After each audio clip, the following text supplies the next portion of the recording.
Waouh! Cadeau d'une belle nouvelle journée. Se sentir pleinement en vie, avec le plaisir de partager avec vous cette vidéo. La cuisine est à la mode, tant mieux. Radio, télé, livres, blogs, magazines, une profusion d'informations qui rend cependant un accompagnement plus que jamais utile pour organiser sa transition alimentaire.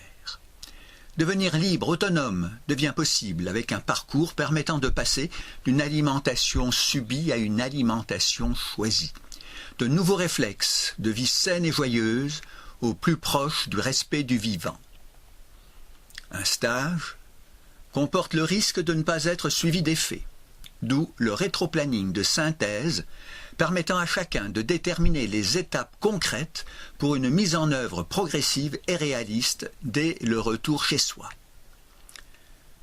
Le programme de la semaine a été conçu pour répondre à 2 catégories de demandes. Vous aspirez à un changement d'alimentation.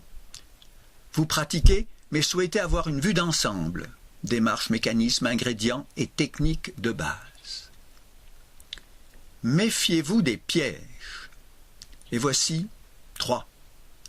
À titre d'exemple, livre de recettes, utile bien sûr, mais un double piège potentiel. Obstacle à la créativité, recettes réalisées en ignorant les mécanismes à l'œuvre. Or ce sont là 2 points majeurs pour qui aspire à davantage d'autonomie, de créativité et de discernement. Méfiez-vous des multiples régimes et écoles diététiques. Si vous n'avez pas les bases pour apprécier les enjeux, un double risque. Syncrétisme et incohérence, picorer de l'un à l'autre en faisant votre propre régime. Dogmatisme et enfermement, adopter scrupuleusement tel ou tel régime peut certes rassurer. Méfiez-vous des superaliments. Leur mode traduit une tendance à privilégier des éléments isolés, sortis de leur cadre général.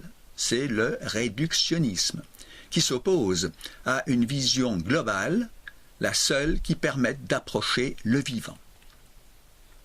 Alors, l'alimentation vivante, une nouvelle école?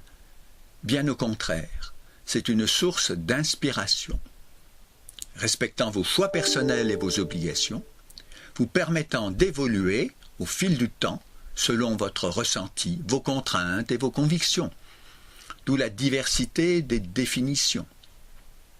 Pour ma part, voici quelques grands principes.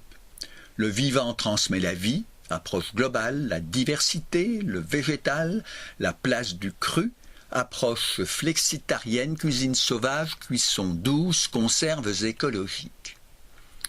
Ces principes sont déclinés autour de 3 volets pour faire une place particulière au sauvage et aux transformations.